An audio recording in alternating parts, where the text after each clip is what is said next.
Maintenant qu'on a notre plateforme de trading et qu'on a notre compte démo, on va passer à la partie analyse des graphiques. Donc on a vu qu'il suffisait d'acheter ou de vendre pour profiter de la hausse ou de la baisse des taux de change et faire une plus-value. Mathématiquement, sans rien faire d'autre, si on achète ou qu'on vend un actif, on a 50% de chance de gagner. Parce que les cours montent ou ils baissent. C'est binaire, on a 50%. Mais 50%, c'est pas l'idéal. C'est ce qu'on a si on joue à la roulette. Idéalement, on aimerait bien avoir plus de 50% de chance de gagner sur un trade. Et en fait, pour ça, on va pratiquer ce qu'on appelle une analyse des graphiques. Ça va nous permettre d'améliorer notre pourcentage de trades gagnants avec des méthodes d'analyse graphique et technique. Alors, on ne peut jamais prédire l'évolution des cours futurs. Ça, personne ne le peut. Même les banques ne savent pas dans une heure si le cours va monter ou va baisser. On peut avoir des indices, mais il n'y a jamais aucune certitude. Par contre, avec le temps, les traders ont repéré certains mécanismes qui se répètent très souvent dans les cours. Et en fait, c'est cette répétition de mécanismes qu'on va exploiter pour améliorer notre taux de trade gagnant. Et ces règles, donc, ça fait partie du domaine qui est très vaste en trading, de l'analyse technique et graphique. La première règle de base qu'on va respecter, ça va être la tendance. Il va falloir qu'on détermine quelle est la tendance des cours. Donc la tendance, c'est tout simple, c'est est-ce que les cours sont plutôt haussiers ou sont plutôt baissiers. Et une fois qu'on aura déterminé la tendance, on va prendre des trades que dans le sens de la tendance. C'est-à-dire que si la tendance est haussière, on va chercher à prendre que des achats. Si la tendance est baissière, on va chercher à prendre que des ventes. C'est vraiment la règle de base. Rien qu'avec cette règle, vous allez déjà améliorer votre taux de trade gagnant. Alors comment on détermine donc la tendance? Donc visuellement, on voit assez bien quand c'est haussier ou baissier. Mais s'il nous faut une règle, on va dire que la tendance est haussière si les points hauts et les points bas sont de plus en plus hauts. Et à l'inverse, la tendance va être baissière si les points hauts et les points bas sont de plus en plus bas. Quand je parle des points hauts et des points bas, c'est les points hauts et bas que forment les oscillations des cours. Donc on va voir un exemple. Donc là j'ai affiché un cours. Dans ce premier rectangle, on est en tendance haussière et j'ai encadré les points bas et les points hauts qu'on a sur le cours. Alors il y a toujours une petite part subjective sur les points hauts et les points bas, parce qu'on peut en voir un peu partout. Il faut essayer de prendre ceux qui sont assez pertinents. Si vous les prenez toutes les deux bougies, vous allez en voir partout. Donc chacun va apprécier comme il peut ça. Par contre, là j'ai affiché ce point bas, ce point haut, ce point bas, ce point haut, etc. jusqu'à ce dernier point haut. Et on voit bien qu'on respecte la règle d'avant, c'est que les points hauts et les points bas sont bien tous de plus en plus hauts. Chaque point haut est plus haut que le précédent, et chaque point bas est également plus haut que le précédent. Donc on peut dire que la tendance est haussière. Ensuite, dans la deuxième partie du graphique, on passe en tendance baissière. Donc tous les points bas et les points hauts doivent être de plus en plus bas. Donc là, on a un point bas, point bas qui est bien plus bas que le précédent, puis un point haut qui est plus bas que le précédent. Donc on est bien en tendance baissière. Donc ça c'est vraiment le b.a.-ba, c'est repérer la tendance. Et donc en tendance haussière, donc dans tout ce rectangle rouge, on va chercher à prendre que des achats. Et dans tout ce rectangle vert, donc tendance baissière, on va chercher à prendre que des ventes. On va maintenant voir les supports et résistances. Donc c'est un deuxième point fondamental pour l'analyse. Les supports, ça va être des niveaux de prix qui ont des fortes probabilités de faire rebondir les cours à la hausse quand les prix vont le toucher. Et la résistance, c'est l'inverse, c'est un niveau de prix qui a une forte probabilité de repousser les cours à la baisse quand les cours vont l'atteindre. Comment on va identifier ces supports et ces résistances? On va essayer de tracer, si possible, c'est pas toujours le cas, des lignes de tendance qui vont relier les points hauts et les points bas des graphiques. On va voir ça tout de suite. Donc j'ai repris le graphique d'avant et j'ai juste tracé des lignes. Donc ces lignes, on peut les tracer avec la plateforme de trading, ce que je vous montrerai après. J'ai relié les points bas avec d'autres points bas et des points hauts avec d'autres points hauts pour tracer des lignes. Et pareil dans la tendance baissière. Alors c'est jamais parfait. Vous voyez par exemple ce point bas, je ne pouvais pas le relier avec une ligne parce qu'elle n'aurait pas eu de pertinence. Elle aurait coupé les cours un peu n'importe où. Par contre, en reliant ce point bas avec celui-ci, on voit que là ça retouche et vous voyez ça rebondit. Les cours repartent à la hausse. Ça redescend un peu, ça retouche encore ici, ça repart à la hausse. Et donc cette ligne, c'est une ligne de support. Et je vous ai dit, la ligne de support, en théorie, ça fait rebondir les cours s'ils atteignent son niveau. Donc avec ce point et ce point, je trace ma droite. Et après ici, quand ça touche, je savais qu'il y avait des fortes probabilités que les cours rebondissent parce que c'est le rôle de la ligne de support de faire rebondir un cours. Idem pour les lignes de résistance, donc c'est l'inverse d'un support. J'ai pris ce point et ce point pour tracer ma ligne. Et vous voyez, ce troisième point, ça a touché pile poil le niveau de résistance. Et le niveau de résistance, je vous ai dit, ça repousse les cours à la baisse. Et là, on voit bien que ça a touché, c'est reparti légèrement à la baisse. Et on a la même chose en tendance baissière.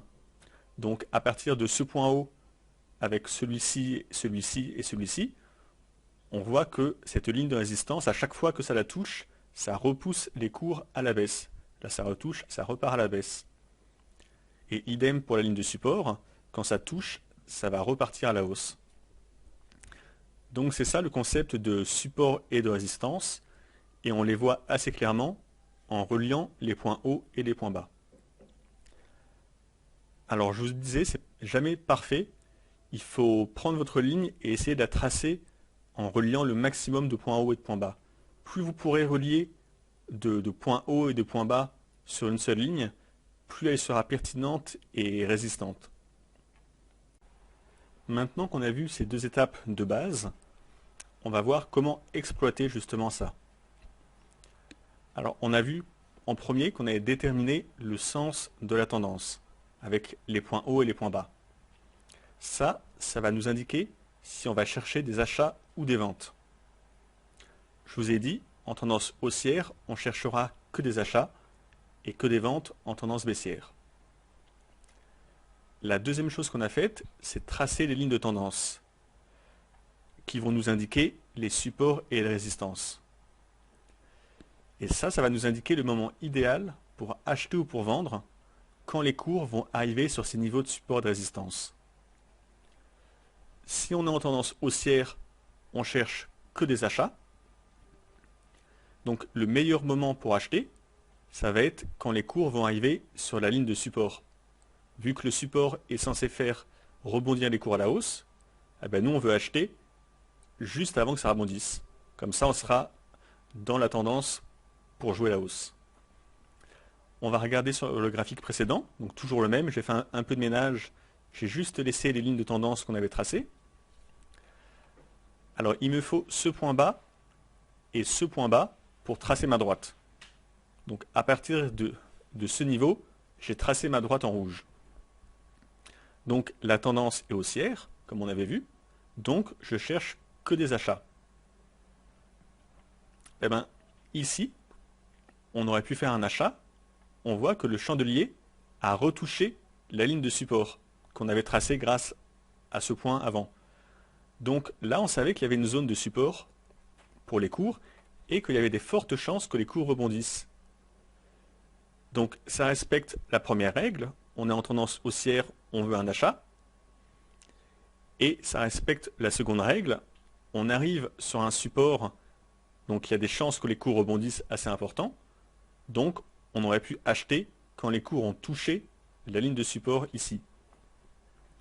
Et si on avait acheté là, eh bien après la tendance redémarrait et on pouvait vendre quand on était par là pour encaisser nos bénéfices.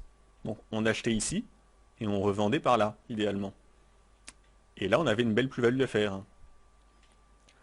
Ensuite, cette bougie a de nouveau retouché notre ligne de support. Et bien, à nouveau, on pouvait reprendre un achat, donc un deuxième achat, pour jouer la reprise de la tendance et le rebond sur la ligne de support. Et encore une fois, on aurait pu revendre notre position, donc fermer la position par ici, et empocher la plus-value. Donc là, on est sur l'USD JPY, donc c'est le yen japonais.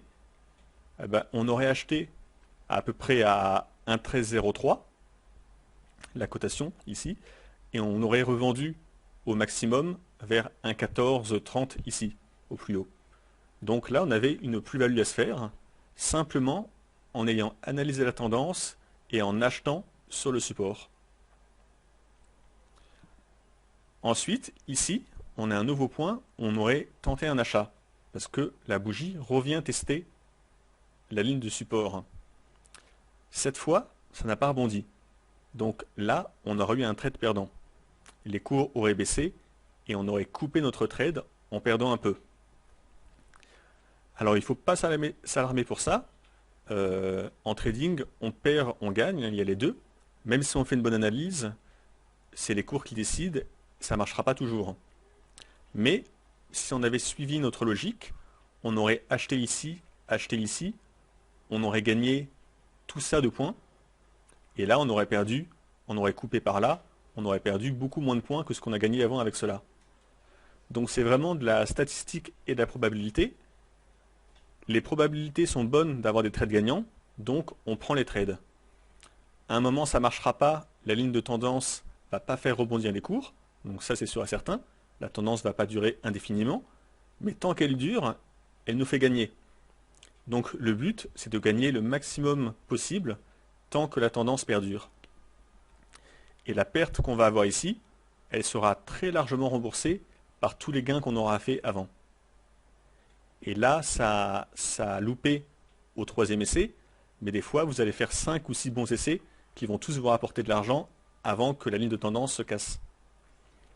Donc, pensez vraiment en statistique et jouez dans la tendance sur les supports. Ensuite, on est en tendance baissière. Donc, les points bas sont de plus en plus bas. Donc, en tendance baissière, on va se mettre cette fois à chercher que des ventes. Alors là, j'ai tracé ma droite. Bon, elle n'est pas très bien tracée, mais là, on aurait pu prendre une vente quand on arrive sous la résistance, parce que la résistance, ça repousse les cours à la baisse. Donc là, on aurait pu tenter une vente. Idem ici, sur ce point. Le chandelier a pile poil touché la résistance. Et bien là, on pouvait prendre une vente. Et ça voudrait dire que là où sont les cours actuellement, on aurait cette vente et cette vente accumulées qui nous rapporteraient beaucoup de bénéfices. Et là, je ne sais pas ce qui va se passer après, mais si ça se trouve, dans les prochaines heures, les cours vont encore dégringoler encore plus, et nos ventes vont gagner de plus en plus. Donc voilà, c'est vraiment ça le concept d'acheter en tendance haussière sur support et de vendre en tendance baissière sous résistance. Respectez ces règles et vous aurez déjà un ratio de trades gagnants assez important. Donc pour clore ce chapitre, je vous disais, il faut vraiment raisonner en probabilité. L'analyse technique, ce n'est pas une science exacte. Vous aurez beau avoir tous les éléments techniques devant vous qui vont vous annoncer que les cours vont monter, ça se peut très bien que les cours baissent. C'est pas parce que les cours arrivent sur un support qu'ils vont forcément rebondir tout le temps. C'est pas parce qu'on est en tendance haussière que les cours vont forcément monter. Mais si vous respectez ces règles, les pourcentages de chances que vous ayez raison seront largement supérieurs à la moyenne, et sur un grand nombre de trades, vous serez gagnant. Si vous jouez de malchance, vous pourrez peut-être perdre 3 ou 4 trades d'affilée, ça arrive, mais il ne faut pas remettre en cause l'analyse technique. Si vous jouez beaucoup de trades, au final, vous aurez raison. C'est un peu comme en poker, pour faire une similitude. Si vous avez une très bonne main, ça ne vous assure pas que vous allez gagner. Mais si vous avez une très bonne main 10 fois d'affilée, là les chances que vous gagnez la partie sont bien supérieures.